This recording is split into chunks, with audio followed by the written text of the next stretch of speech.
नमस्कार, news India देख रहे हैं आप। मैं हूं आपके साथ पूजा अग्रवाल। बुलेटिन में आप सभी का स्वागत है।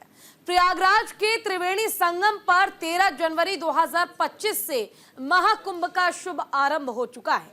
45 दिनों तक चलने वाले महाकुंभ में देश दुनिया के करीब 40 से 45 करोड़ श्रद्धालु पहुंचने वाले हैं। अब तक करीब 10 करोड़ लोग संगम नगरी पहुंच चुके हैं। ऐसे में आस्था का महाकुंभ भारत की इकोनॉमी के लिए बूस्टर डोज की तरह काम करेगा। ऐसा माना जा रहा है कि महाकुंभ में 4 लाख करोड़ रुपए से भी ज्यादा का प्रॉफिट यानी कि मुनाफा हो सकता है। परमानेंट नहीं तो टेम्परेरी ही सही, लेकिन इससे ऑलमोस्ट 6 से 10 लाख लोगों को रोजगार मिल रहा है। इसके साथ उत्तर प्रदेश की अर्थव्यवस्था के साथ देश की जीडीपी में भी यह बूस्टर डोज साबित होगा। अनुमान है कि इससे देश की नॉमिनल और रियल जीडीपी 1% से भी ज्यादा बढ़ सकती है। ऐसे में महाकुंभ हिंदुस्तान के लिए आस्था की समागम के साथ इकोनॉमी के लिए बूस्टर डोज साबित होने जा रहा है। इसी से जुड़ी है हमारी एक खास रिपोर्ट, देखिए एक बार।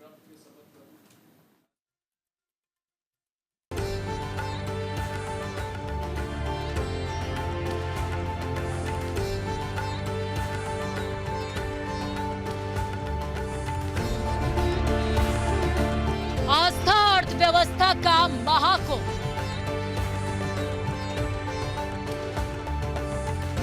देश विदेश के श्रद्धालुओं का तांता। 4 लाख करोड़ रुपए का कारोबार, बढ़ेगा व्यापार, लक्ष्मी की कृपा अपार। प्रयागराज में त्रिवेणी तट पर आस्था के महाकुंभ की भव्य शुरुआत हो चुकी है। आस्था की डुबकी लगाने के लिए करोड़ों श्रद्धालुओं का संगम पहुंचना जारी है। हर तरफ हर्ष और उल्लास का माहौल है, हो भी क्यों ना, क्योंकि 144 सालों के बाद महाकुंभ का शुभ संयोग जो बना है।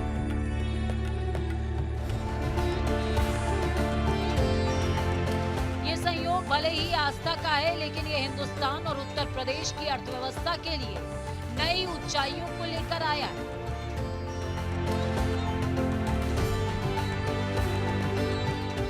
ये हम नहीं कह रहे हैं, इसका अनुमान आर्थिक जगत के जानकारों का है, क्योंकि इस बार के महाकुंभ में घरेलू और अंतर्राष्ट्रीय दोनों को मिलाकर करीबन 40 से 45 करोड़ पर्यटक महाकुंभ में आने वाले हैं। लिहाजा कहा जा रहा है महाकुंभ के दौरान करीबन 4 लाख करोड़ रुपए से ज्यादा के व्यापार हो सकते हैं। यूपी सरकार के अनुमान के मुताबिक अगर 40 से 45 करोड़ पर्यटकों में से हर एक श्रद्धालु या पर्यटक औसतन 7 से 10 हजार रुपए खर्च करता है तो महाकुंभ से करीबन 4 लाख करोड़ रुपए का व्यापार हो सकता है। वहीं उद्योग जगत का अनुमान है कि इस मेगा इवेंट में प्रति व्यक्ति औसत खर्च 10,000 रुपए तक हो सकता है।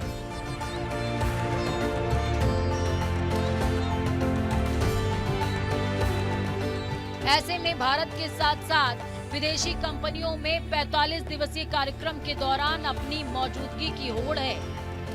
सभी इस अवसर को भुनाने में लगे हैं।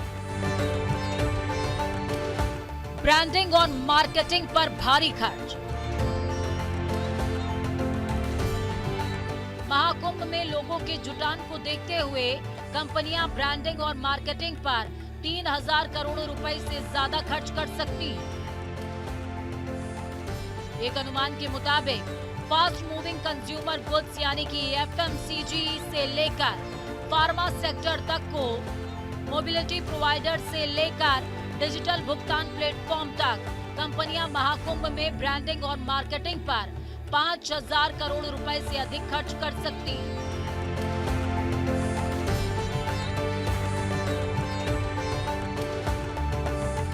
इतना ही नहीं, महाकुंभ 2025 में अलग अलग संरचनाओं के निर्माण के लिए स्टील अथॉरिटी ऑफ इंडिया करीबन 45 1000 टन स्टील की आपूर्ति कर रहा है। महारत्न कंपनी की तरफ से जारी एक बयान के हिसाब से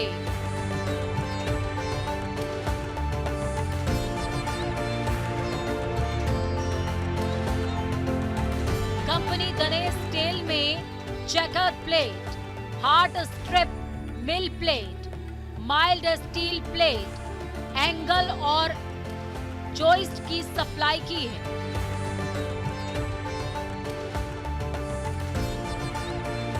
श्रद्धालुओं के लिए आवागमन को सुनिश्चित करने के लिए 200 से ज्यादा सड़कों का निर्माण किया गया है। प्रयागराज के सौंदर्यीकरण के लिए 3 लाख से ज्यादा पौधे सड़कों के किनारे लगाए गए। कई महीने जारी निर्माण कार्यों में लाखों लोगों को रोजगार मिला है।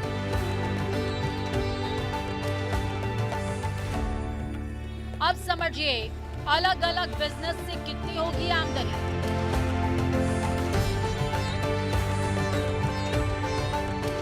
अखिल भारतीय व्यापारी परिसंघ के अनुसार महाकुंभ मेले के विभिन्न उद्योगों को लाभ मिलने की उम्मीद है।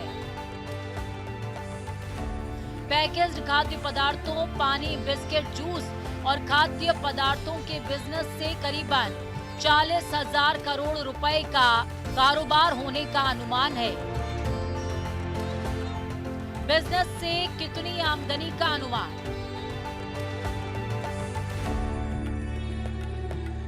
धार्मिक वस्त्र, तेल, दीपक, गंगा जल, मूर्तियां, अगरबत्तियां और धार्मिक पुस्तकें जैसे प्रसाद और अन्य उत्पादों से भी 30,000 करोड़ रुपए की आय हो सकती है।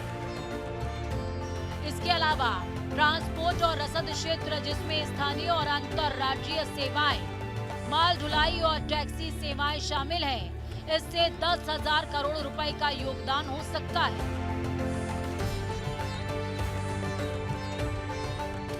सनातन धर्म के अनुयायियों के सबसे बड़े समागम से पहले प्रयागराज में बड़े पैमाने पर बदलाव किए गए।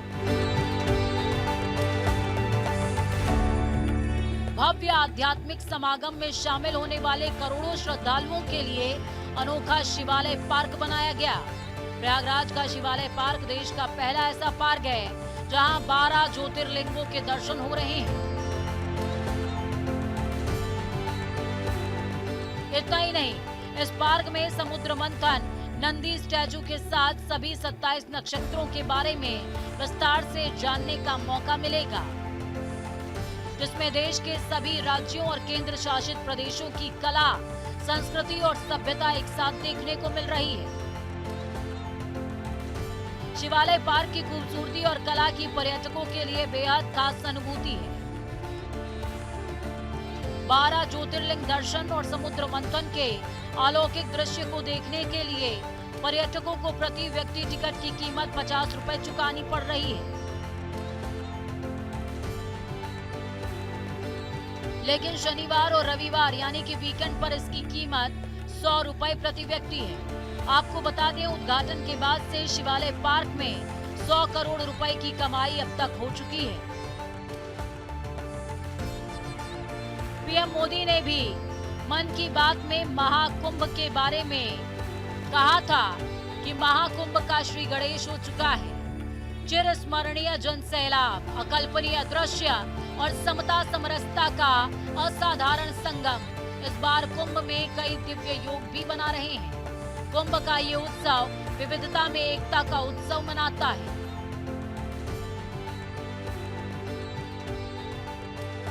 ऐसे में जहां पीएम ने इसे विविधता बताया, इससे पर्यटकों में महाकुंभ को लेकर आकर्षण और बढ़ेगा। इससे अर्थव्यवस्था को लाभ मिलेगा और लक्ष्मी भी बरसेगी।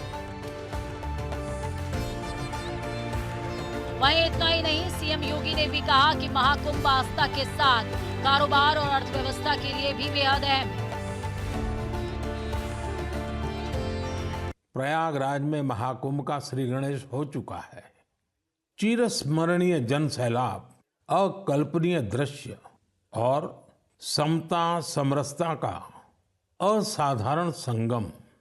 इस बार कुंभ में कई दिव्य योग भी बन रहे हैं। कुंभ का ये उत्सव विविधता में एकता का उत्सव मनाता है। संगम की रेती पर पूरे भारत के, पूरे विश्व के लोग जुड़ते हैं। हजारों वर्षों से चली आ रही इस परंपरा में कहीं भी कोई भेदभाव नहीं, जातिवाद नहीं। इसमें भारत के दक्षिण से लोग आते हैं, भारत के पूर्व और पश्चिम से लोग आते हैं। कुंभ में गरीब अमीर सब एक हो जाते हैं। सब लोग संगम में डुबकी लगाते हैं, एक साथ भंडारों में भोजन करते हैं, प्रसाद लेते हैं। तभी तो कुंभ एकता का महाकुंभ है। कुंभ का आयोजन हमें ये भी बताता है कि कैसे हमारी परंपराएं पूरे भारत को एक सूत्र में बांधती हैं। उत्तर से दक्षिण तक मान्यताओं को मानने के तरीके एक जैसे ही हैं। एक तरफ प्रयागराज, उज्जैन, नासिक और हरिद्वार में कुंभ का आयोजन होता है, वैसे ही दक्षिण भूभाग में गोदावरी, कृष्णा, नर्मदा और कावेरी नदी के तटों पर पुष्करम होते हैं। ये दोनों ही पर्व हमारी पवित्र नदियों से, उनकी मान्यताओं से जुड़े हुए हैं। उसी भव्यता और दिव्यता के साथ यहाँ पर आयोजित हो रहा है। आदरणीय प्रधानमंत्री जी ने जो विजन दिया है महाकुंभ के लिए, उसको स्थानीय स्तर पर लागू करने के लिए सभी लोग पूरी प्रतिबद्धता के साथ कार्य कर रहे हैं। और मैं आपको इस बात के लिए धन्यवाद दूंगा कि प्रयागराज की छवि को एक पॉजिटिव तरीके से महाकुंभ के बहाने आप लोगों ने प्रस्तुत करने का कार्य किया और उसको लगातार आगे बढ़ा रहे हैं। इस दौरान हमारे सामने पौष पूर्णिमा और मकर संक्रांति के जो मुख्य स्नान थे वे संपन्न हो चुके हैं और आगामी जो स्नान है, जिसमें मौनी अमावस्या का स्नान 29 जनवरी को और बसंत पंचमी का 3 फरवरी को, ये 2 बड़े महास्नान हैं जो कुंभ की शोभा है, इस महाकुंभ की शोभा है। 7,000 से अधिक संस्थाएं अब तक यहाँ पर आ चुकी हैं और मेरा मानना है, आज मैंने पूरे महाकुंभ एरिया का सर्वे किया है। प्रातः काल से हम लोग देख रहे हैं यहाँ पर जो लोग आज संगम तट पर स्नान करने वाले श्रद्धालुओं की संख्या और यहाँ पे रहने वाले कल्पवसंतों, कल्पवासियों और अन्य संस्थाओं से जुड़ी हुई पूरी संख्या को अगर हम देखेंगे तो यह बढ़कर के लगभग 1 करोड़ से अधिक लोग आज के समय में यहाँ पर मौजूद हैं। बहरहाल कहा जा सकता है कि महाकुंभ में आस्था के साथ इकोनॉमी को मेगा बूस्ट मिलने वाला है। इसके साथ उत्तर प्रदेश की अर्थव्यवस्था के साथ देश की जीडीपी में भी बड़े योगदान के आसार हैं। अनुमान के मुताबिक इससे देश की नॉमिनल और रियल जीडीपी 1% से भी ज्यादा बढ़ सकती है। ऐसे में कहा जा सकता है कि महाकुंभ के दौरान करीबन 4 लाख करोड़ रुपए से ज्यादा के कारोबार की उम्मीद है। न्यूज इंडिया के लिए भानु प्रकाश की रिपोर्ट।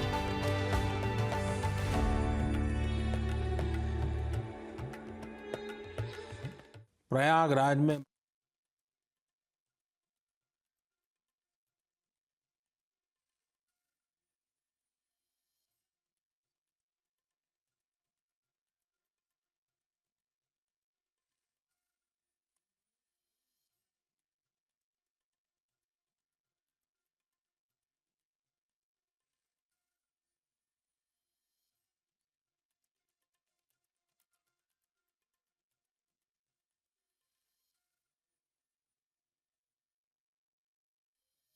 भेदभाव नहीं, जातिवाद नहीं। इसमें भारत के दक्षिण से लोग आते हैं, भारत के पूर्व और पश्चिम से लोग आते हैं। कुंभ में गरीब अमीर सब एक हो जाते हैं। सब लोग संगम में डुबकी लगाते हैं, एक साथ भंडारों में भोजन करते हैं, प्रसाद लेते हैं। तभी तो कुंभ एकता का महाकुंभ है। कुंभ का आयोजन हमें ये भी बताता है कि कैसे हमारी परंपराएं पूरे भारत को एक सूत्र में बांधती हैं। उत्तर से दक्षिण तक मान्यताओं को मानने के तरीके एक जैसे ही हैं। एक तरफ प्रयागराज, उज्जैन, नासिक और हरिद्वार में कुंभ का आयोजन होता है, वैसे ही दक्षिण भूभाग में गोदावरी, कृष्णा, नर्मदा और कावेरी नदी के तटों पर पुष्करम होते हैं। ये दोनों ही पर्व हमारी पवित्र नदियों से, उनकी मान्यताओं से जुड़े हुए हैं। उसी भव्यता और दिव्यता के साथ यहाँ पर आयोजित हो रहा है। आदरणीय प्रधानमंत्री जी ने जो विजन दिया है महाकुंभ के लिए, उसको स्थानीय स्तर पर लागू करने के लिए सभी लोग पूरी प्रतिबद्धता के साथ कार्य कर रहे हैं। और मैं आपको इस बात के लिए धन्यवाद दूंगा कि प्रयागराज की छवि को एक पॉजिटिव तरीके से महाकुंभ के बहाने आप लोगों ने प्रस्तुत करने का कार्य किया और उसको लगातार आगे बढ़ा रहे हैं। इस दौरान हमारे सामने पौष पूर्णिमा और मकर संक्रांति के जो मुख्य स्नान थे वे संपन्न हो चुके हैं और आगामी जो स्नान है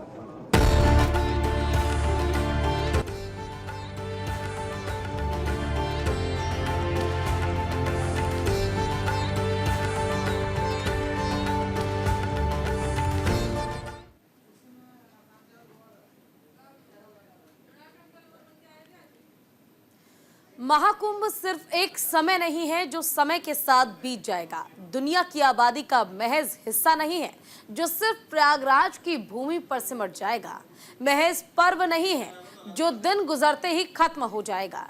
ये देश की प्रगति का जरिया भी है जो खुद की भव्यता के साथ देश को भी आगे बढ़ाएगा। वो उम्मीद है जिससे पटरी पर बैठा चाय वाला भी लाखों रुपए कमाएगा।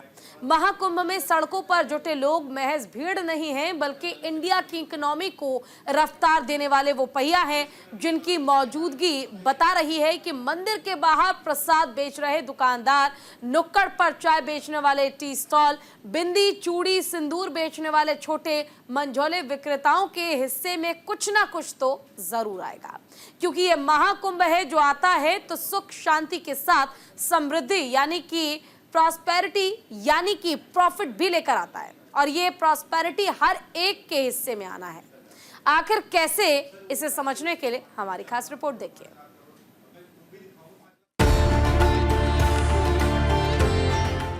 स्थानीय कारोबारियों को भी लाभ।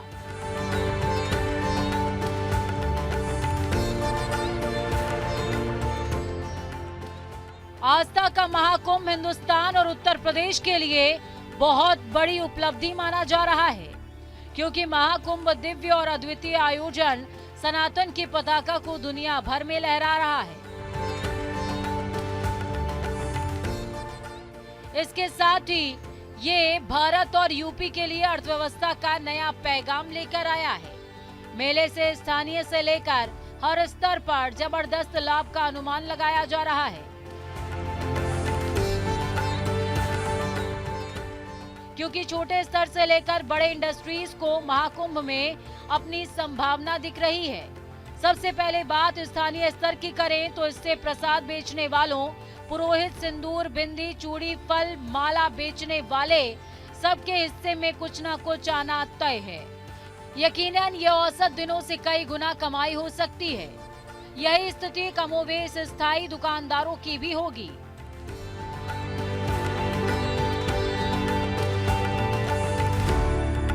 अर्थव्यवस्था एक लोगों के जो बाहर खर्चते हैं, जिससे लोगों की रोजगार मिलते हैं, लोगों को पैसे मिलते हैं, लोगों को कारोबार मिलते हैं, एक अर्थव्यवस्था उसको कहा जाता है। तो कोई भी बड़ी इवेंट होती है तो उसमें नेचुरली है कि इवेंट करने से पहले जितने खर्चे किए जाते हैं, इसका इंफ्रास्ट्रक्चर क्रिएट किया जाता है, जिन लोगों को लगाया जाता है, तो इकोनॉमी में पैसा पंप इन किया जाता है। तो आपने जो सवाल पूछा कुंभ के बारे में, अब ये देखिए यूपी सरकार ने और भारत सरकार ने इस कुंभ के अरेंजमेंट को, सिक्योरिटी अरेंजमेंट करने के लिए, लोगों को साधन जुटाने के लिए, वहाँ पर टेंट लगाने के लिए, वहाँ पर ग्राउंड क्लियर करने के लिए, बोट लगाने के लिए, उनके होटल के लिए, खाने के लिए व्यवस्था करने के लिए जो खर्चे किए, वो सारे वहाँ पर लोगों को रोज़गार मिला, उससे लोगों के साधन बढ़े, डिमांड आई, तो वो इकोनॉमी को बूस्ट करता है। दूसरा, अब जैसी उम्मीद है कि लगभग 40 करोड़ देश की जनता वहाँ पर जाएगी। और इसी के साथ इस बुलेटिन में इतना ही। नमस्कार।